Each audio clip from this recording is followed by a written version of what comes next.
Let's grade the trades with Mets YouTuber Tyler Ward. Tyler, finally got you on, my man. What's going on? How are you doing, my man? How are you? Man, I'm feeling good. Feeling kind of amazing because they brought in some help to keep this thing rolling. You know, I don't think they're going to need Grimace in the second half of the season, but they saved Paul Blackburn and got him out of Oakland. Grade the trade. Paul Blackburn trade, I'm going to give a solid B-. The only reason why I have it at a B- and maybe not higher is just because of who Paul Blackburn is, right? All Mets fans wanted the flashy starting pitching name, including myself. Who wouldn't want a Jack Flaherty right now? Who wouldn't want shooting for the stars, a Tarek Skubal, Garrett Crochet, guys who weren't dealt, or in my opinion, the guy that I wanted the most, and David Stearns liked a lot too, going back to the offseason, Eric Fetty, as he was traded to the St. Louis Cardinals. Mets settled with Paul Blackburn, again, for right around a top 30 prospect, so they're not missing out too much there. They gave up Cade Morris as the corresponding move. Wish him the best there with not Oakland, but eventually Vegas by the time he's going to start to pitch for them, which is absolutely nuts to say. But when we get back in here, when we talk about Blackburn, this is a all-star from a couple years ago, a guy that's a soft tosser, and simply put, for Mets fans that want a profile on him, has a 4.4 plus ERA this season in just 9 starts because he started the year late from a foot fracture, actually.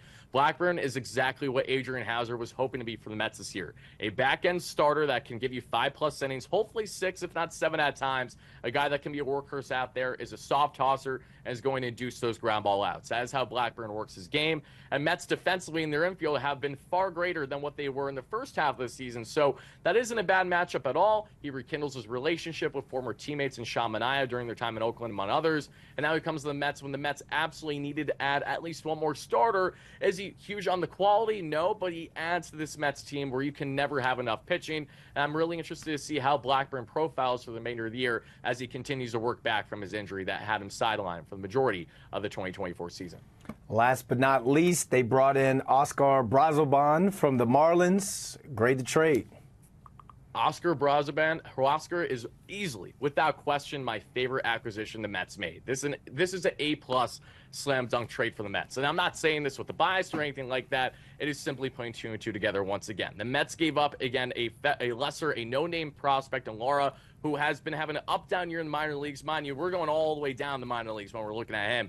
Not a guy that's being viewed as going to have a great future in the organization or anything along those lines. Not to slight him, but the reality is you just landed a 34-year-old right-hander who's only been in the leagues for 3 seasons because he was a late bloomer, started in indie ball, and balled out. The guy touches 99 on the gun. He's quite literally one of the best relief options that was available at the trade deadline. And David Stearns did not do what everyone else did in this market, and that was overpay for quality relief pitching. He just landed a reliever, and probably the most lopsided reliever to prospect return among all team trades that we saw at the deadline. Just for some context as to how good Brazoban has been for the Marlins this season, a 2.9 ERA, a 2.4 expected ERA. So the advanced numbers, the expected numbers are telling you that this guy is absolutely nails. Again, fastball touching 99, cutter sits 90 right there, sinker sitting 96 to 99, four-seam fastball 96 to 99, and the elite percentiles in all of his pitches this year. I mean, this is a huge get for the Mets that needed a sure guaranteed, a flame-throwing potential setup man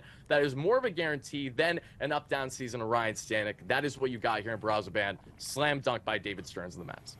Tyler's final grade for David Stearns. Final grade for David Stearns is a solid B at the trade deadline. Would have been higher if the Mets landed some flashier names, but given what they landed for what they gave up, that in itself is an A+. But given the talent that they actually acquired and everything versus the grand scheme of other teams pushing the wild card spot, adding and becoming better than they were the day before, I'm going to give David Stearns a solid B grade. Shoot, my high school transcripts will take that grade as well. Tyler, tell the people they can find you real quick. You guys can check me out at WardyNYM on YouTube, where I cover the Mets, as well as Twitter. Thank you so much for the conversation, my friend. Always a pleasure, and looking forward to the next one. Absolutely, man. Got to have you back on pretty soon. Thanks for hopping on.